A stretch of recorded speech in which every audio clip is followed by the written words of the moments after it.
ഹൃദയപൂർവ്വം കാണാൻ മോഹൻലാലും സുചിത്രയും തിയേറ്ററിൽ എത്തി. മോഹൻലാലും സത്യൻ അന്തിക്കാടും വീണ്ടും ഒന്നിച്ച ചിത്രമാണ് ഹൃദയപൂർവ്വം. ഹൃദയപൂർവ്വം ഇന്നലെയാണ് തിയേറ്ററുകളിൽ എത്തിയത്.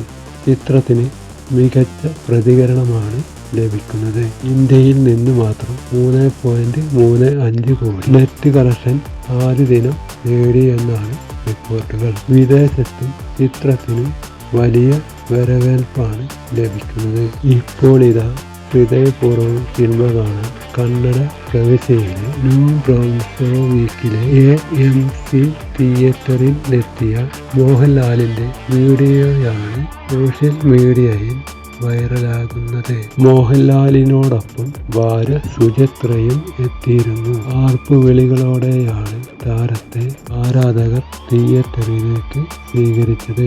ഇതിന്റെ വീഡിയോയാണ് പുറത്തു വന്നത്.